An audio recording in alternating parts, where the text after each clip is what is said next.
Movie making isn't about the technology, I think, that's in the movies. It's about the human emotion that is being experienced.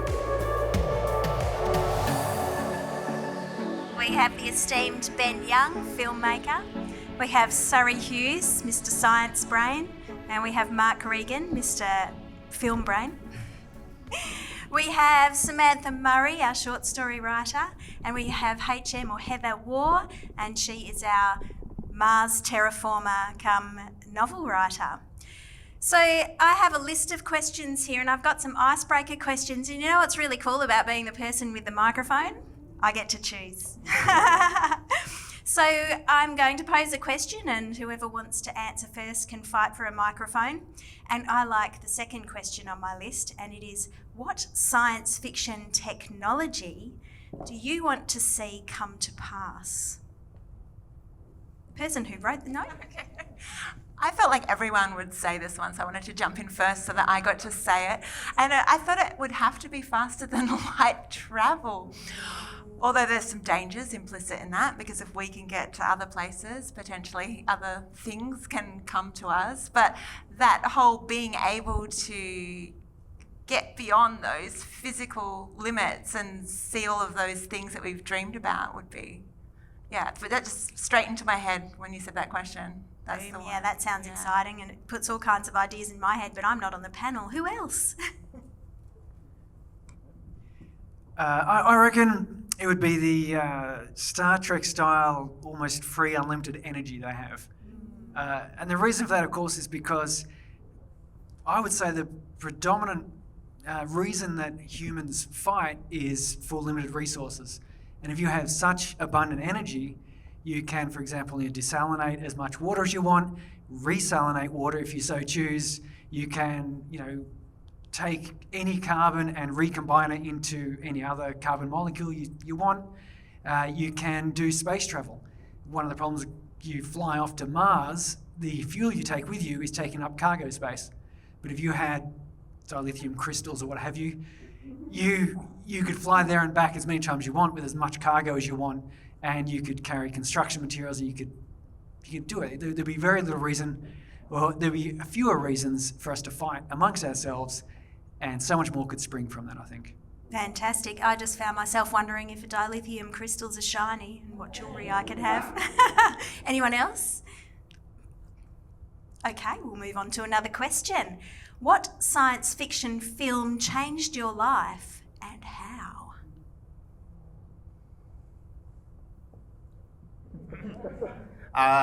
It's a really old film, and we have done it on Space Brains. It's Fritz Lang's Metropolis.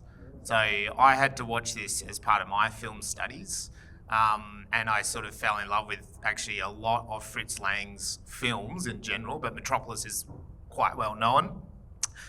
We've talked about it recently, and I mean, if you go back to when he made that, and the look and the vibe and the feeling of Metropolis from that era of filmmaking, it's just incredible. And I mean, we watched it again recently, and it just holds its test in time. So if you haven't checked that film out, I would. That one just blew my filmmaking socks off. Anyone else got an answer? Excellent. Mine might be like one that if you're a film buff, you'll be like, oh God, really? But I'm going to say Avatar, because that's like, that first time that I actually walked in and you get to put the special glasses on and everything kind of came out.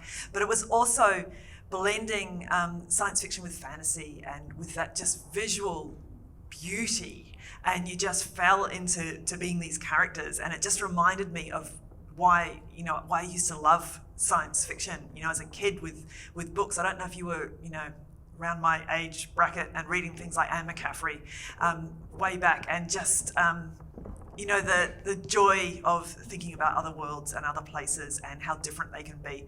That one's my one. Fantastic. Someone hand Ben a mic. So Ben, none of those questions have appealed to you. So what question would you ask yourself about science fiction? And please answer it. I'm glad I answered first. They appeal. I just thought I'd let other people speak. So answer any question you like, my friend. Well, they've all been answered so well. Ask me a new one. Okay. How relevant is science in sci-fi? I guess I need to be a scientist to answer that. I failed science in high school. Yet you've made a science fiction film. Explain. Well, that movie didn't really have anything to do with technology. It was more, movie making isn't about the technology, I think, that's in the movies. It's about the human emotion that is being experienced. And extinction, I think, is a very clear, metaphor for the human failure to recognise the other as themselves. And that's why, we keep going to conflict and we keep going to war, whether it's over religion or race or money or whatever it is. And so that was more a comment on human emotion than anything to do with the technology, as it were. Although there's not a complete absence of that sense of the future in the film for anyone who's worried that it's not really sci-fi. There's great big machines flying in the sky, I think, if you can see them. Yeah, there is, but I had less to do with that. And My bad. yeah, I got designers and stuff for that. So yeah. Thought I scratched a nerve for a second. Let's go over to the audience. Yeah, I don't need that. I just wondered, can people tell me if there's a person or writer or filmmaker or whatever who inspired you at the beginning? I've got the mic, so I'll answer. My favourite movie growing up was Star Wars. I don't ever remember when I first watched it.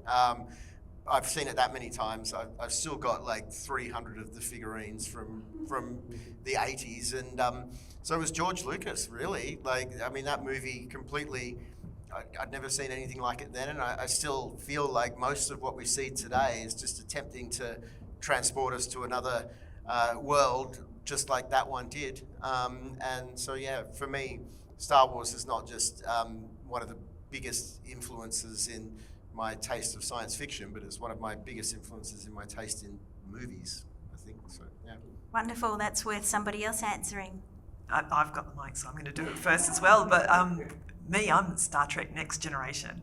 I think I fell in love with that as an early teen, and I really obsessed over it for quite some time.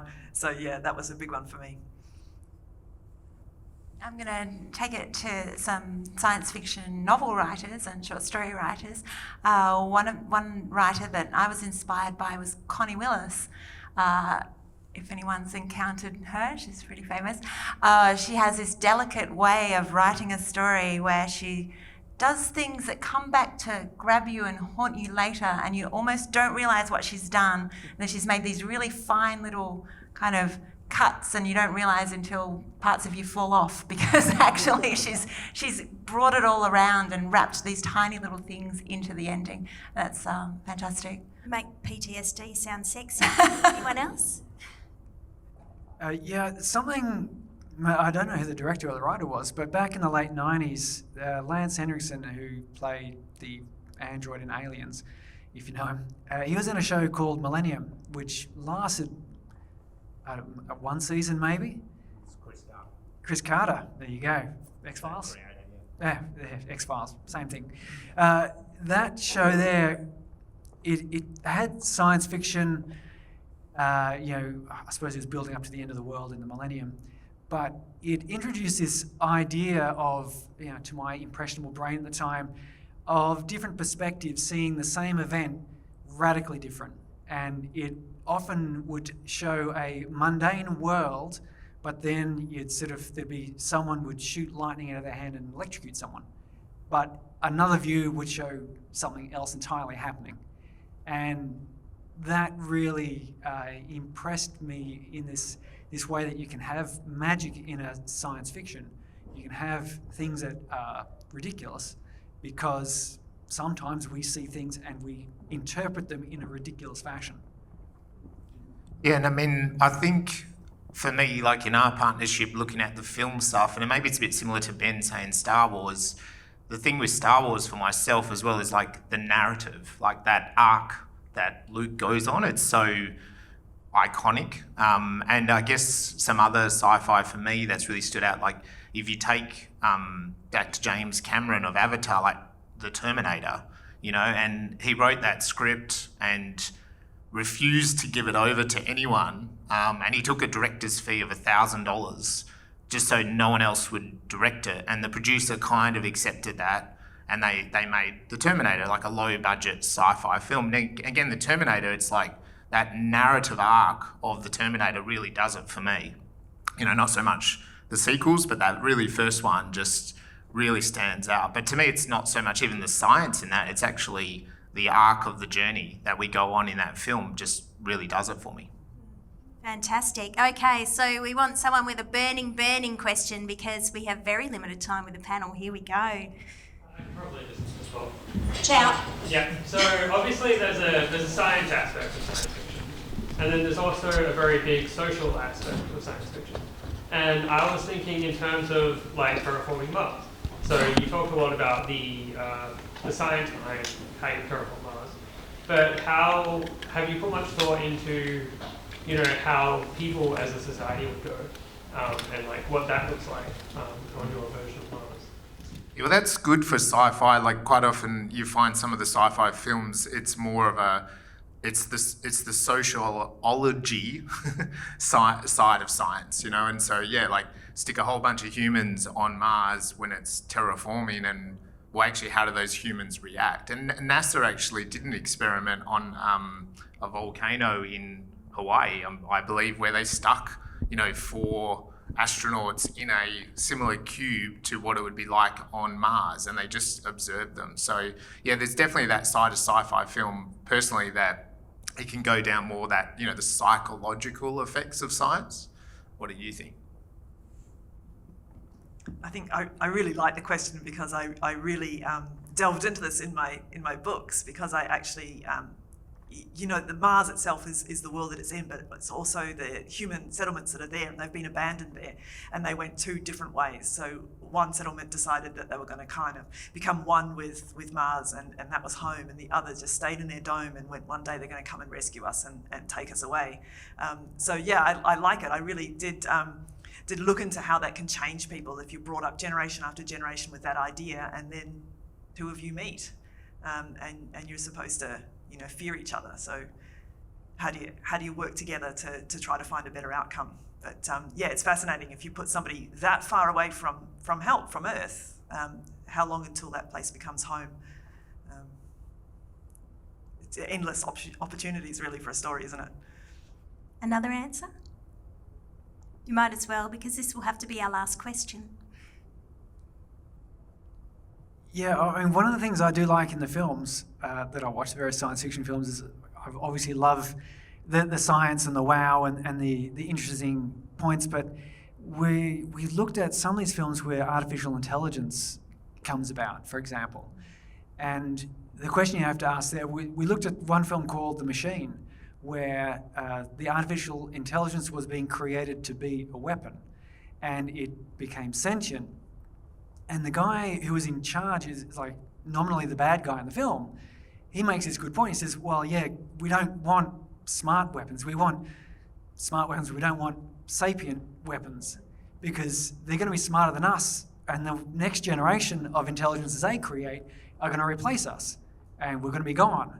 And I think this is a genuine concern here that, where humans are limited by our meat space, and artificial intelligences are not, and can create better versions.